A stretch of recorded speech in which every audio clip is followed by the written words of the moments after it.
Hello, hello, and welcome to another edition of Maximum Growth Live.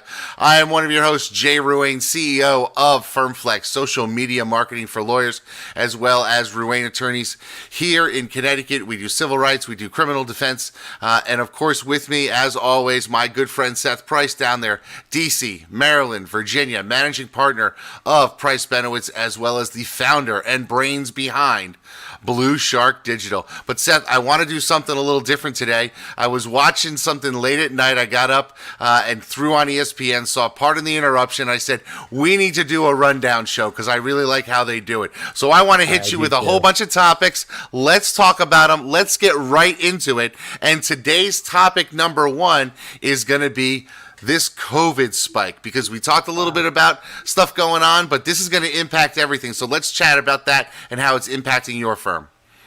Yeah, no, it's definitely there. We've read about spikes in the paper, and I think we are paying the piper. We've seen several positives with friends and family. We've seen several positives in the work environment. We're mostly virtual, so there's not much immediate impact, but it is one of those things that is an extra obstacle in trying to get through the day business wise.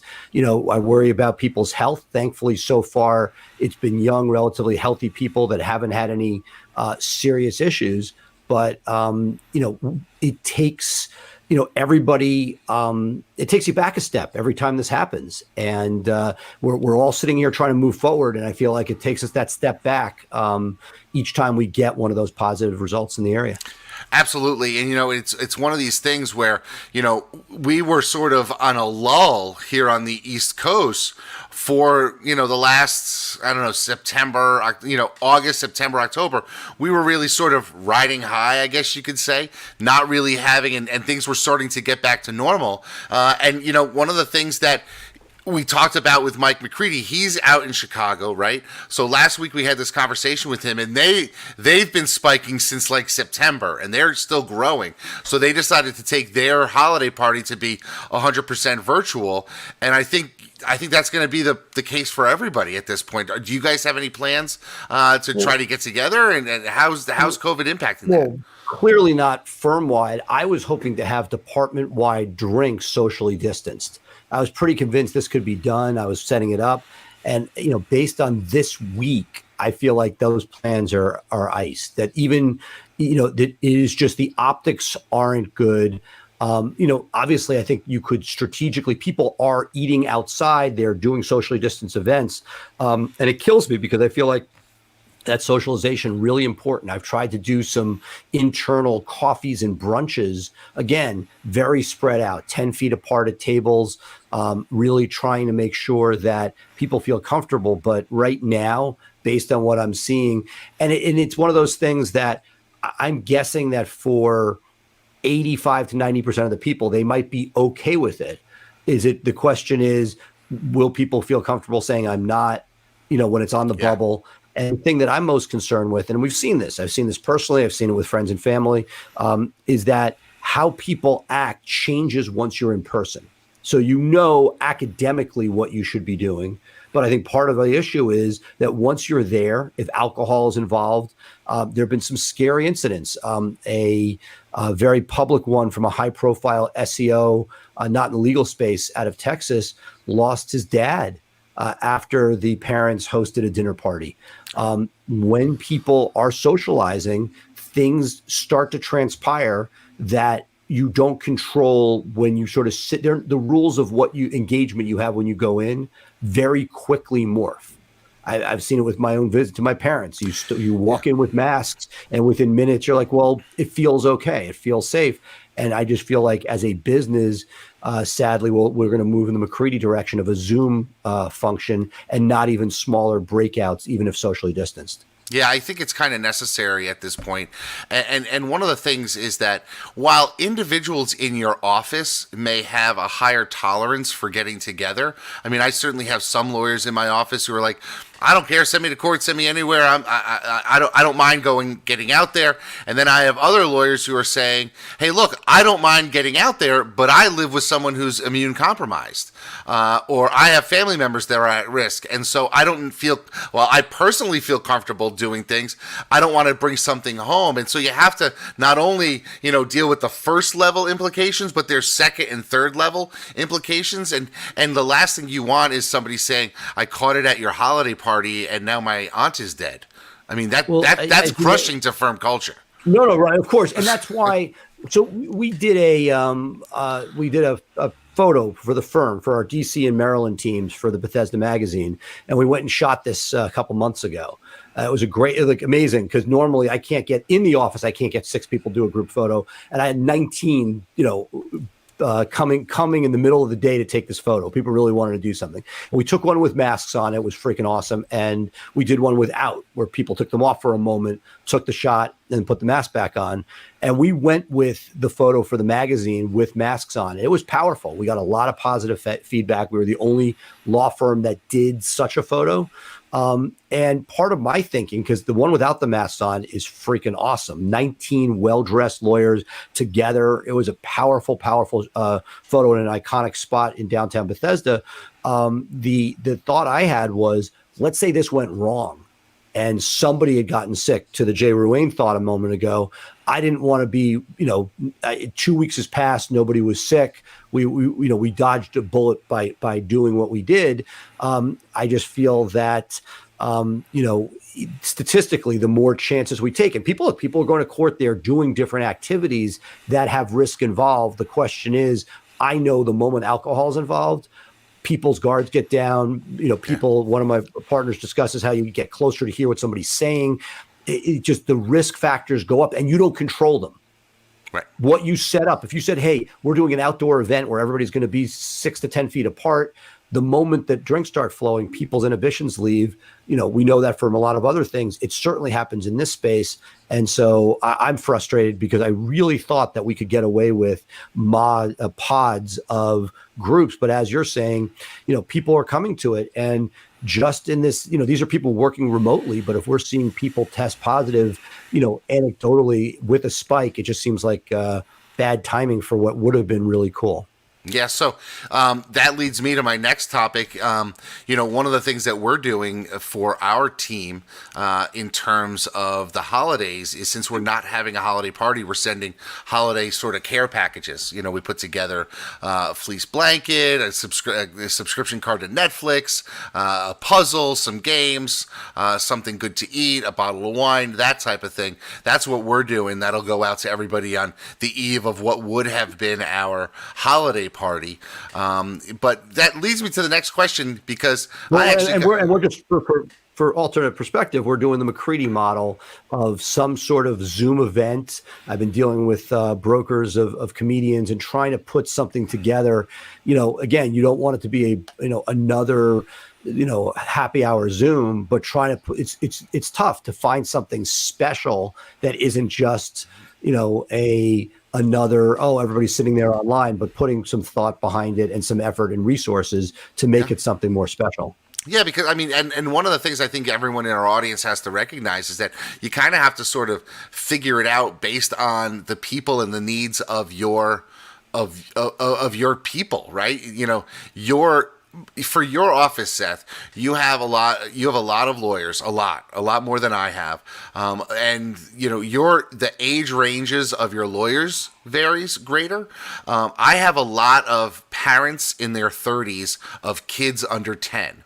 That basically all of the lawyers in my office have children under 10. And I think we have, and even my staff too. I think we have like 23 kids under 10 in our office. So for us, getting them booze so that they can get drunk on a Zoom on a Friday night is not a good idea, simply because they got to wake up earlier the next morning with kids no matter what. And so they're saying, at least the conversation we had was, hey, give me a subscription to Disney Plus and I can entertain the kids and I'll drink the bottle of wine later. So that's the way that we're going with it. But that's awesome. I want to talk to you a little bit about something that we're in the process of building out right now, and it's come up as we sort of script it out, I've stumbled into the world of AI bots in connection with some of my social media stuff, because we're getting a lot more people looking to get started through WhatsApp, through Messenger, that type of thing. And I know you've been using live chat on your websites. I actually got rid of it a couple of years ago. I just didn't find the ROI that I thought was there. But I want to talk to you a little bit about having live people answer your chats versus getting a bot to do it, or getting a hybrid. Let's talk a little bit about that, because I think that's something that a lot of people want to consider going into the next year. No, it's a tough one, and we've historically used live chat. I took it off mobile because I don't think it's a good experience, but on desktop we've left it on, and it's a mixed bag. We're with one of the lower dollar cost providers. I've never been with one of the marquee names. Anybody who's sort of interested in that stuff, feel free to reach out, and happy to put you in touch, because there are some no brand solutions that are substantially less than the big names. They all come from the Philippines. If you look at, the biggest company was bought by Internet Brands. And, if you speak to them, they say, oh, we're both the U.S. and the Philippines. And then you ask them, well, how many people are in the U.S.? Two supervisors, managers are in the U.S. But, the point is, it's all coming from overseas. So I've always had my personal philosophy has been, I want a phone number. I want to be able to get somebody engaged. That's all I care about. I'm not expecting the person on the chat to close anything. My sole mission is to start a conversation. My theory is, starting with criminal, but it could be for PI as well. I'm imagining somebody lying in bed with their laptop, not wanting to wake their significant other, trying to get information. That's, or somebody who doesn't want to take the step of reaching out. In the criminal space, you see this a lot. They're in denial about a case. It's an easy way to sort of step into this without needing the judgment of a voice on the other end of the phone. But at the end of the day, your number of cases you close without speaking to somebody, is almost nothing, is my gut. And I have pushed really hard for our chat people simply to get us that stuff. What I am seeing more and more, and I have not adopted this yet, but I've seen a number of companies do this very well, is the AI functionality, particularly in a focused area. For Ruane attorneys that does a number of different things, it is harder. Same with the Price Benowitz. But if you have a site that does nothing but criminal or nothing but DUI, the ability to get instant questions, what have you, what charge are you dealing with? If it's not, it can go to another. But if you can get, what charge are you dealing with? What jurisdiction was it in? You can get instant. And the fact that it's coming, you don't have to wait for that rotation from a live chat to come back to somebody. You can do some real damage. And it's there, it's getting tweaked. And the question is, do you want to spend the time to figure out what's right for you? Because that instant stuff is it's rather inexpensive. And it basically, if you're willing to put the time to customize it, can do some pretty amazing things. Yeah, I think the key for the whole bot thing is the decision tree and really sort of walking through it. What I have found is a lot of law firms sort of do the generic, hi, how can we help you? What's your name? What's your email? Okay, someone will be back in touch with you. And I think rightfully, like you said, if you have a practice area that you focus in, if you can get a little bit more specific, you're going to do better. And you can make that bot not necessarily feel like a robot, but make it feel more of a conversation that leads to, okay, I'm going to get somebody to give you a call in the next 5 minutes type of thing, that can help with your conversions. Right. And so for me, it's that first question, which is, in case we get lost here, what's your phone number? That's all I really care about. You know what I mean? Like that, at the end of the day, that's the rest of the conversation is making the person feel heard, which is something we hear about a lot. Something I don't love dealing with on the phone side. I want to be able to know, is there a viable case before we start investing tons of time on intake? It's one of those things. It's on a list. I right now, because I feel like I have a relatively cost-effective live chat, haven't made that push. But I think it's one of those things for 2021 that's certainly on the list, and that I feel like particularly for the more focused websites, it is that much more powerful. What I don't love is having to put 7 different types of practice areas as a choice. Which one is it? That's not a great user experience. But when you do have those sites that are so specific, I have a reckless driving lawyer site I did years ago that I laugh about because I put Jay Ruane on it. And I think Jay Ruane still ranks, because in Virginia it's a big deal. It's a monetizable baby DUI. Whereas for you, it's probably just a throwaway traffic ticket. But Jay Ruane ranks top for years later because of one page on the site. So there it'd be like, where'd you get your reckless driving ticket? Right. Okay. What speed was it? You could do a lot of damage. Yeah, that's, and it's interesting because, I have that amusement park and water park injury site. I've got the elevator injury site. That's where we're thinking about going with it. And you should see, I was in my office last week working on it, and I've got in my marketing room, I've got these huge whiteboards.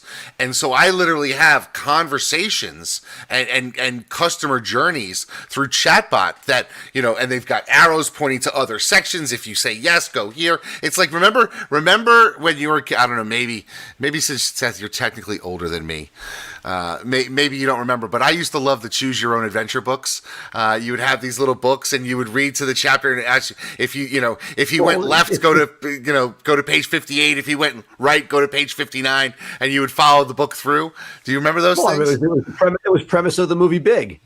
Yes. Okay. Yeah. There you go. That's exactly right. Yeah. No, absolutely. But that's yes, and I feel like once, like many things in life, if we put the time into it, it's there, and it's exciting, and it's frustrating because I feel like there is a value to the live chat, but that we are getting towards that intersection where the intersection of the benefit of live chat and the ease and convenience of the bot and the speed. That's the piece that when I've seen it work well, it's when it's so customizable that you have it down to the specific questions for an area of law. Those are the genius moments. And again, as long as there's always a chat with a live person, this is where I love the A/B test, is that if you always have the choice, click here to chat with a live person, click here to get a phone call, then much of who cares if it's as precise? And that's the piece that I need to focus on and put some time and attention to. Yeah, because the reality is I don't want to get on the phone with as many people who want to get on the phone with me. I am much more likely to text.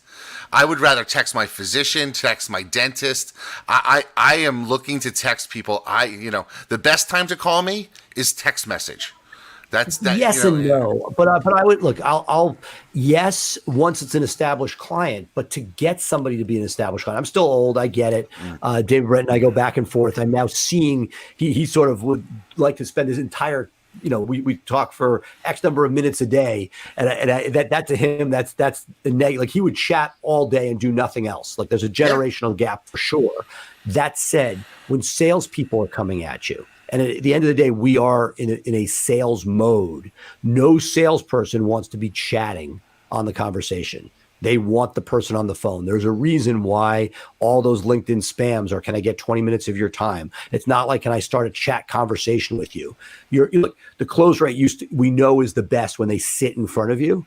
It is significantly better when you have the opportunity to have your voice heard by that person, understand the nuances that are going on.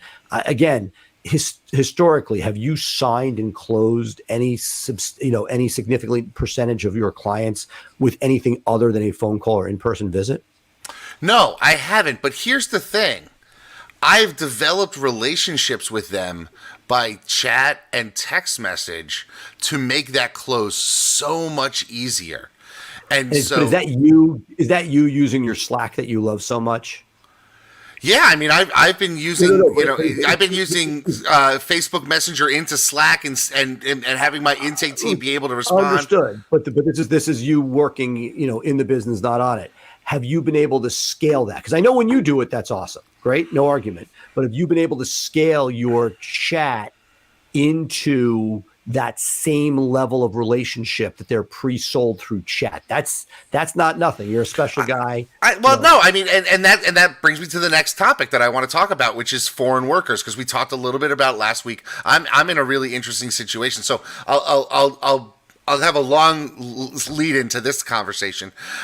So last week we talked a little bit about my journey to bringing in some people from overseas to help out with our intake team, because we're at a point now where the volume is high, but the closing rate isn't as high because we're seeing court dates pushed out till May now in Connecticut, and so people don't have that urgency to sign up.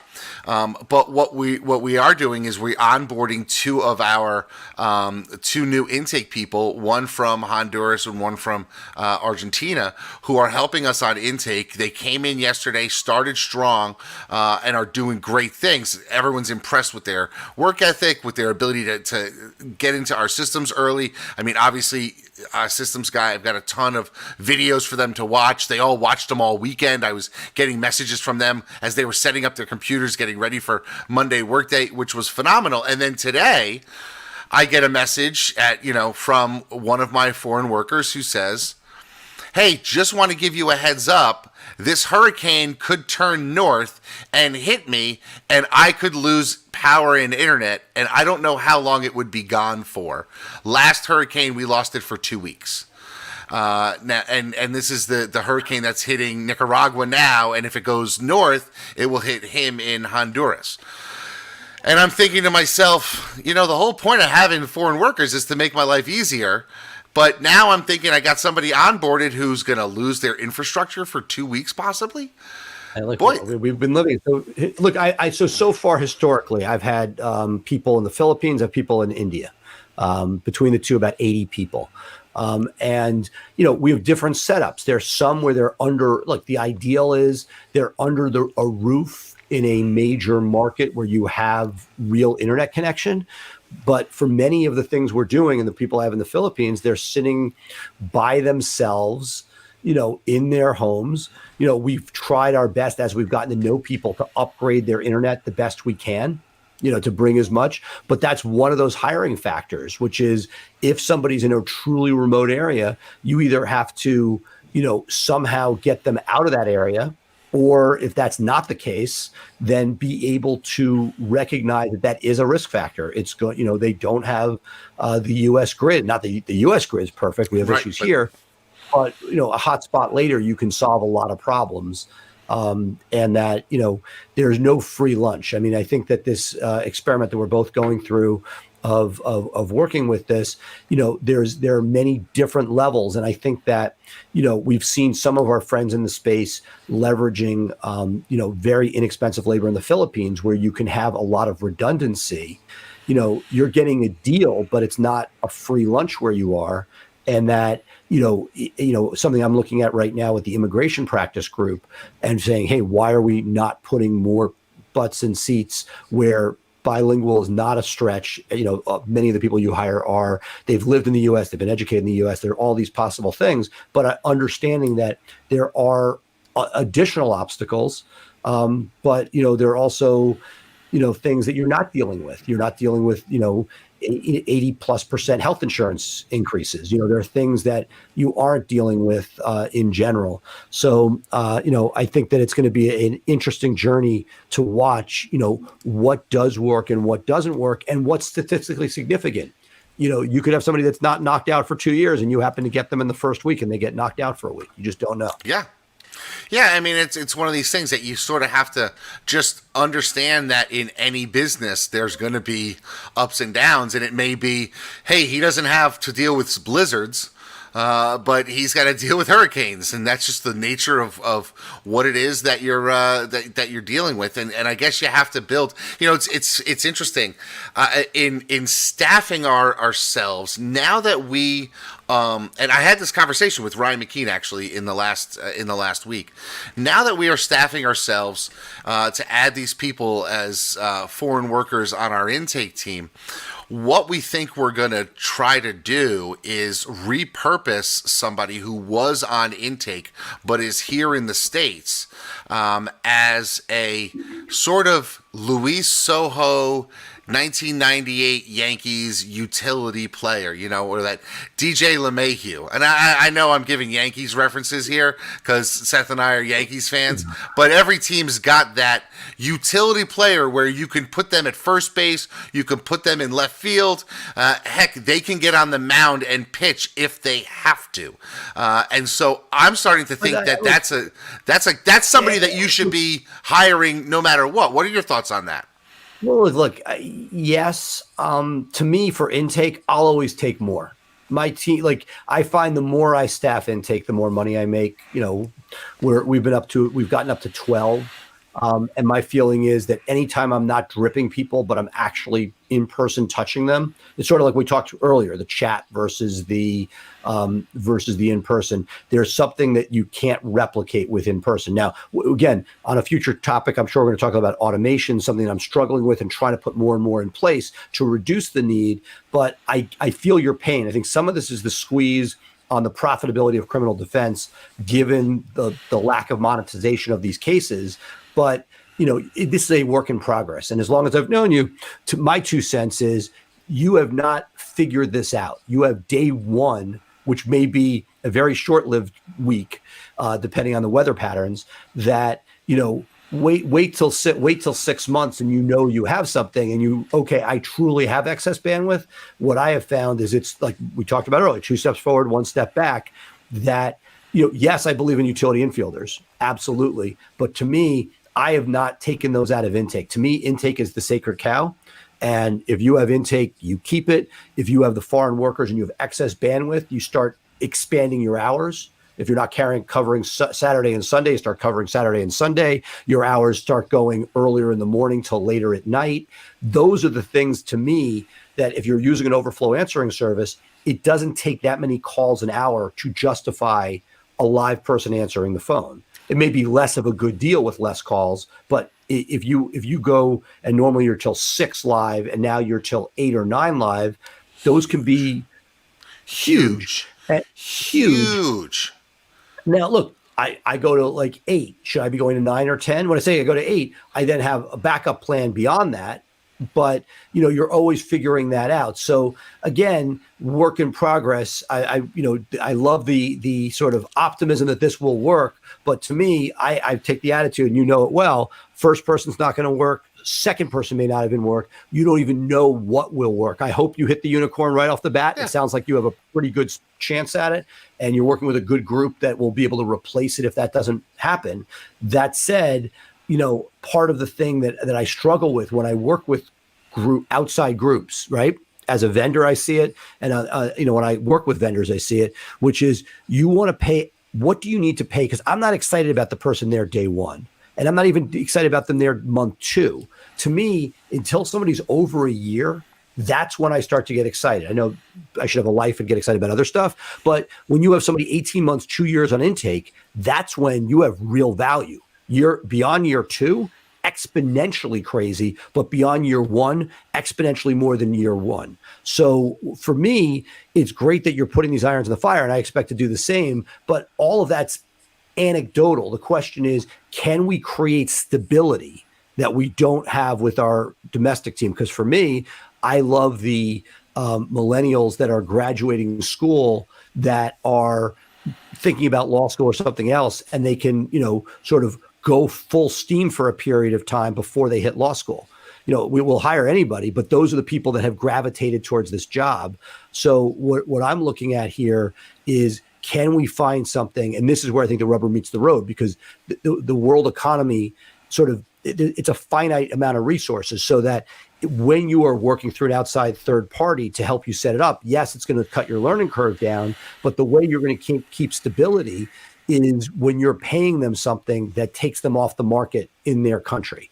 So that if they're starting out at $8 an hour, but they really want 10, and then that person, if you get the rock star, if this is your person, and that $15 an hour takes them off the market, it's more than you thought you're going to pay for international labor. At the same time, if that gets you somebody in year 2, 3, and 4, To me, that's worth every penny.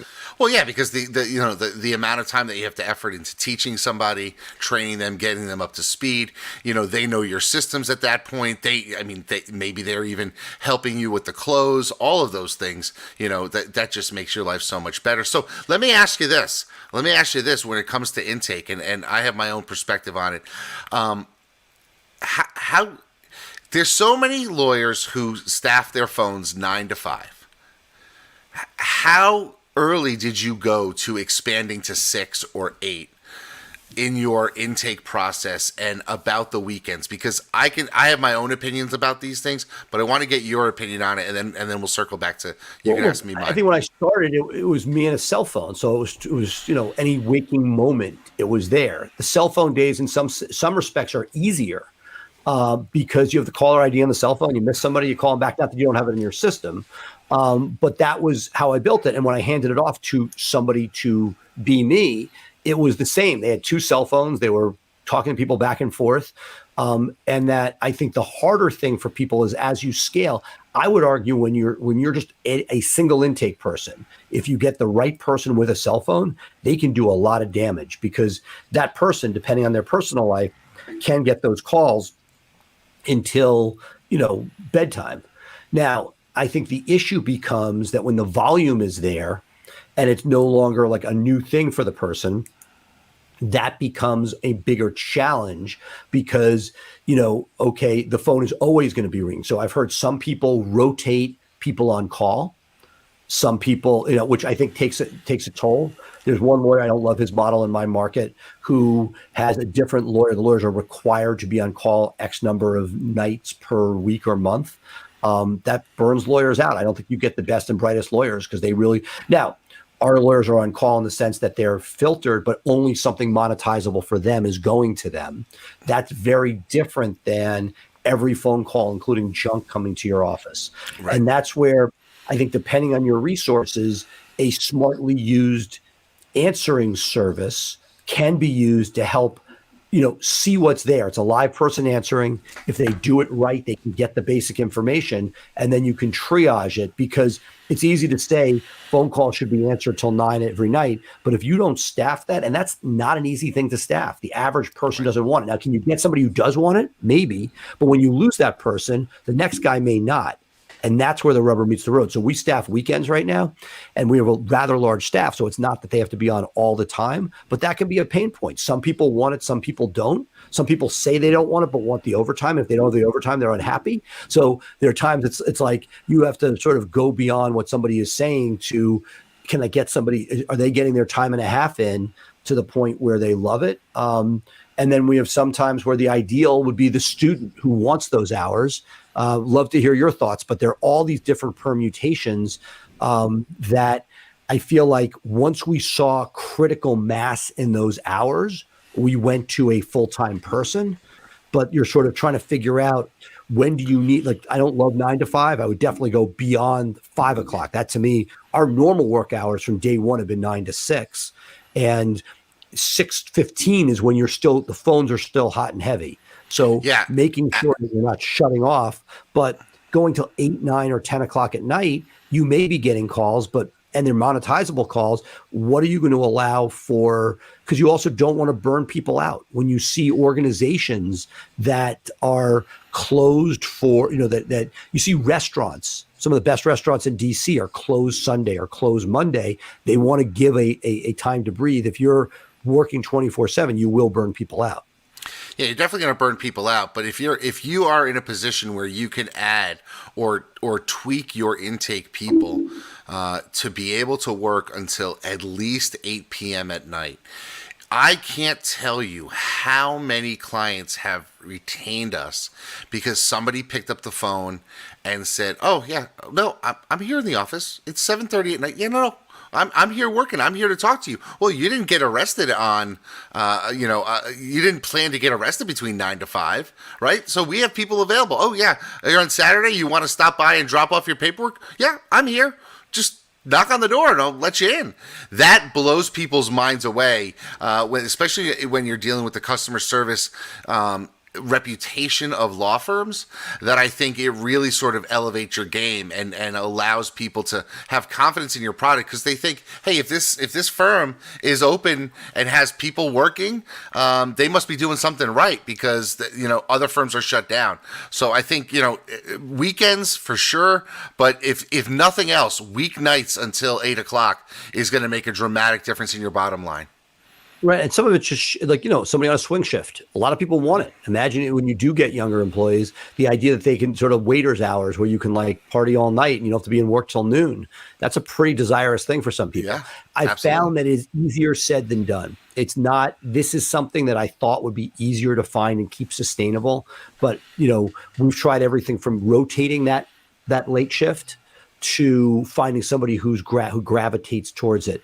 But I would say it was, we've tried a lot of things. There is no one size fits all. And I think that the person who wants it, it's sort of like the reason that I don't love part-time workers in general for certain roles, because you want to know that somebody needs the money and that you're not filling in. Now, if you have a part-time person that happens to need those hours, that's awesome. But what I found is that's less stable, that it's more likely to break, that the hours they need today, in 3 months, their school schedule changes or the kids' needs change, and that those things don't leave that level of stability. But you try I agree with you 1,000%, whether it's swing shifts, whether it be part-time people at night, whatever it takes, or whether it's incentivizing somebody with their cell phone to take those extra hours. Because one of the things we did over time when we were younger was you again, even before virtual was a thing, was we would allow people to work those from home. They would commute home and work those last few hours from home,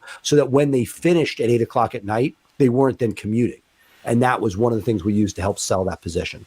Yeah, one of the things that for me, my most successful part-time employees have been the spouses of active duty military, especially when the military is deployed, because they're able to sort of fill their hours.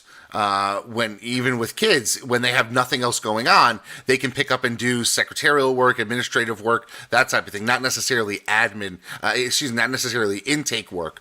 But the downside to that has been when their spouse comes off of active duty, you'll know that's happening, but you have to plan for them not being available for a chunk of time. I've got Emily right now, whose husband just retired last week on Veterans Day after 11 years as a Green Beret, and she's been great. But she's been one of those utility players.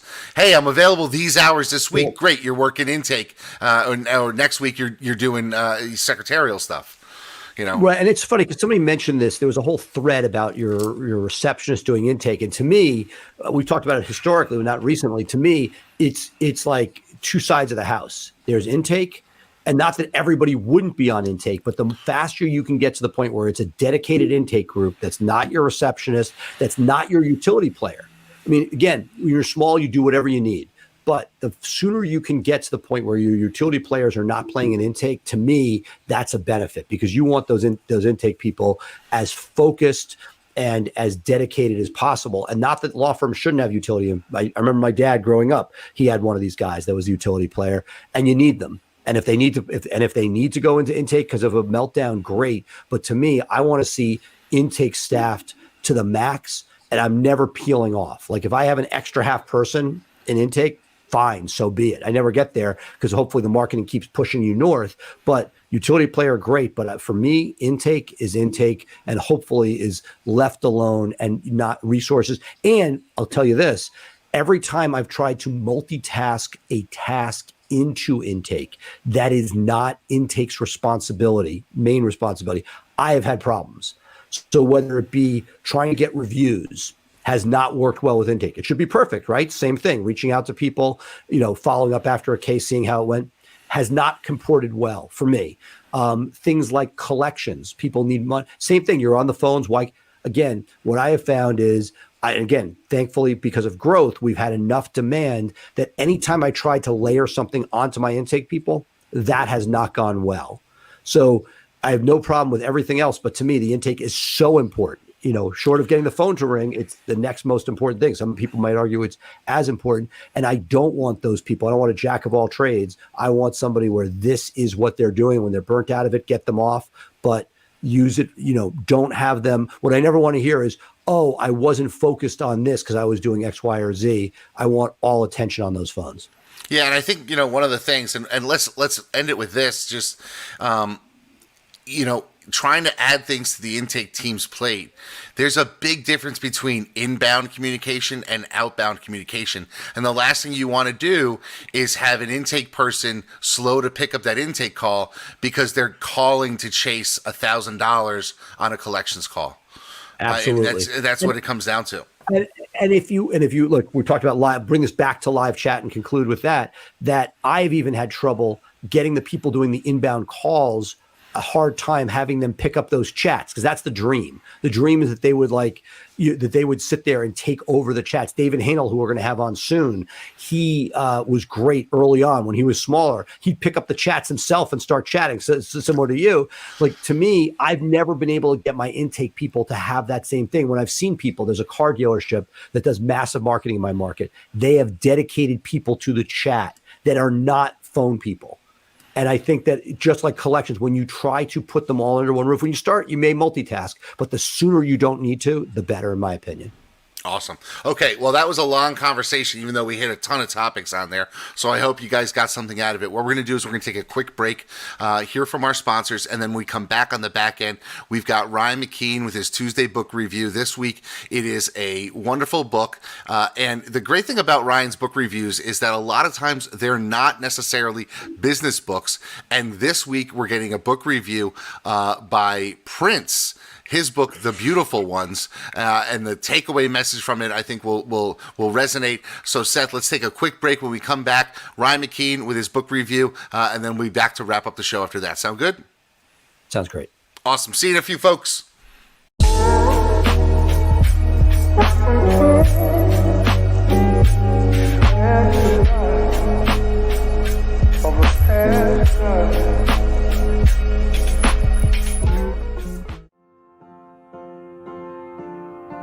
In this world today, if you want to grow your business, you want to grow your firm, you want to take on more cases and make a bigger impact, you have to have a digital blueprint. Statistically, throughout the time that we've been working with Blue Shark Digital, our law firm, the Atlanta Divorce Law Group, grew over 1,400%. They truly understand where we're headed and how we want to get there. I have a team in Blue Shark Digital that I feel like has my back.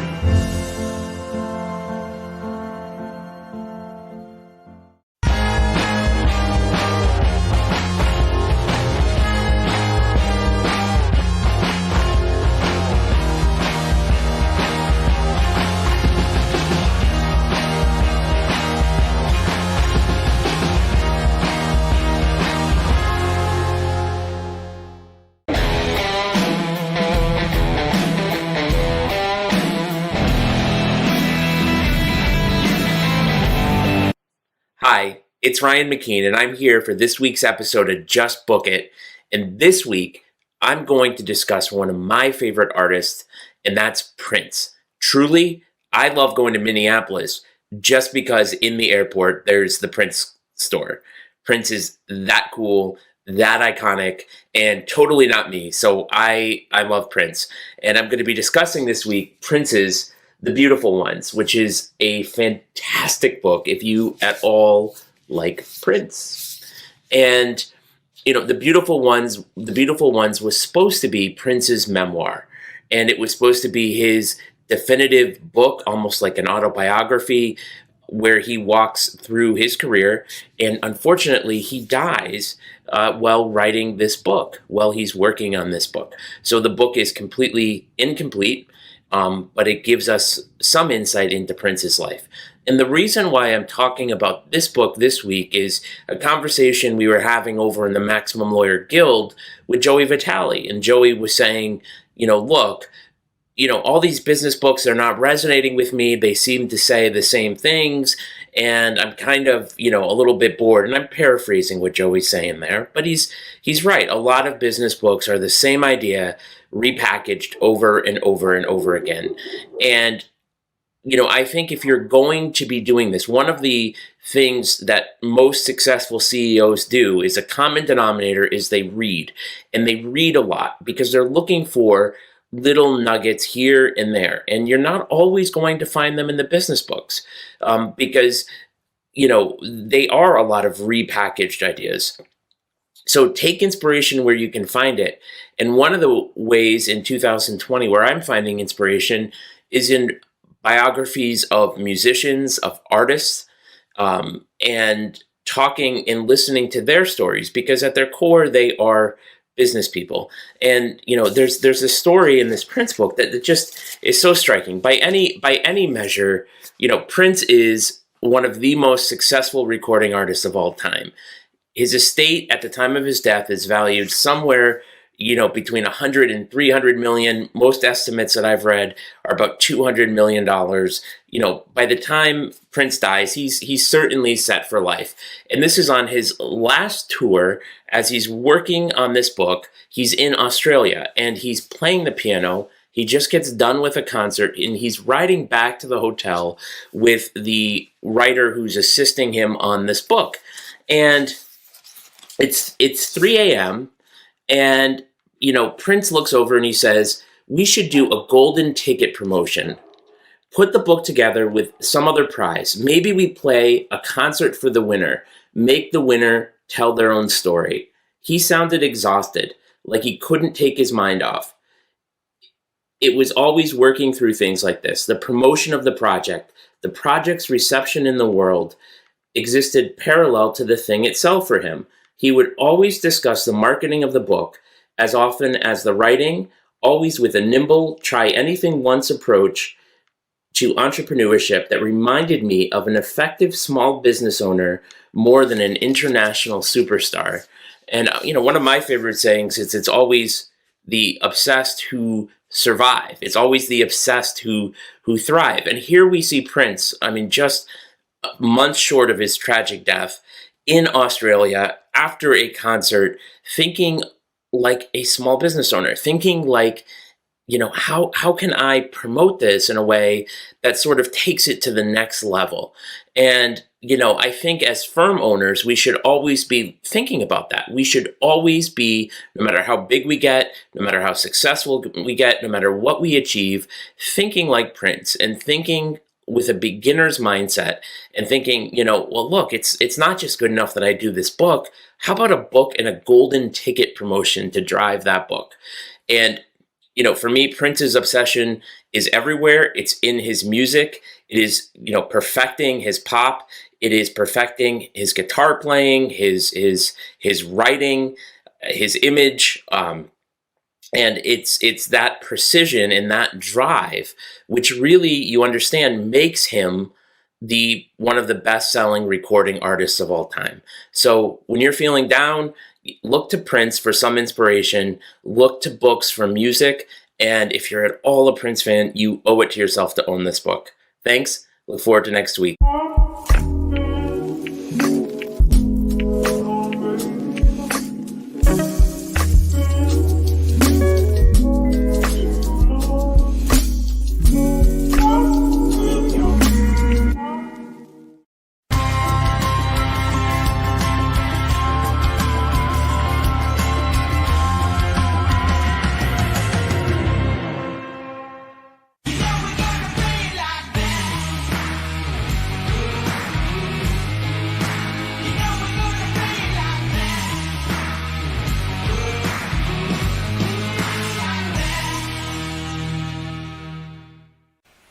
Well, Seth, just another phenomenal book review by Ryan. I love the fact that he's not just focusing on the business books. He's giving us books that you can glean business messages from. And I got to tell you, I'm in a mood for Prince right now. So after this, I'm going to hit the Peloton. I'm going to ask you to join on the Peloton with me. I just found out that you could actually do a video chat while on the Peloton with other people. Oh, really? And so the last thing anybody in the world wants to see is me and Seth sweating it out. But Seth, I'm going to do the Prince ride with Allie, and I forget the other woman who does the Prince ride, where they're all in purple. It's a lot of fun. So I'm going to get on and do the Prince ride. I want you to get on and do the Prince ride with me. What do you say? Well, I can't commit to today, but we'll make it happen. Could you imagine the amount of shares we would get if there was a picture of you and I dressed all in purple for a Prince ride, and we posted that up on our page? We might actually get some social shares out of that. That might be good. In the old days, it'll be pay-per-view, but now it just might go viral. Yeah, I get all that dollars for pay-per-view. Now if you go viral, you could be like Mike Albee and get 1 million people looking at your TikTok video. We got to get him on here. Just the moment I saw that, you saw, hey, that is special. He's on to something. I'm really impressed with what he's doing. Yeah, it's some cool stuff. Okay, so we're long as usual, so we're going to cut it off now. I am Jay Ruane, CEO of FirmFlex, as well as the CEO, managing partner, whatever you want to call me, Grand Poobah of Ruane Attorneys, a civil rights and criminal defense firm. He is Seth Price, CEO of Blue Shark, managing partner of Price Benowitz, all up and down the East Coast. And remember, folks, if you want to catch us, you can catch us live every week on Tuesdays and Thursdays here live on our Facebook page. You can also download our podcast as part of the Maximum Lawyer Media family. There's some great stuff that Maximum Lawyer Media is doing. Not only our podcast, not only the original podcast. There's the new Maximum Mom podcast featuring Elise Buey, and she's doing some great interviews with really powerful women out there. Maximum Lawyer Media is something that you definitely should check out. Find us in the Facebook group if you need us. We're an open book. We're ready to talk. We're definitely able to chat everything up. Seth, you got anything else you want to add this week? No, just I think great conversation today. It made me think about a lot of stuff, and you're thinking about me dressed in purple spandex. Let's face facts. That. And I can't take that out, but I got to, a lot of things I got to figure out, and I look a lot less like Prince. I look a lot less like Prince and more like Grimace from McDonald's if I was dressed in purple spandex. Okay, so that's who I am. But folks, we are Maximum Growth Live. Thank you so much for being with us. We've had a great day chatting about this stuff, and we'll see you on Thursday for another edition of Maximum Growth Live. I'm Jay Ruane. He's Seth Price. Bye for now.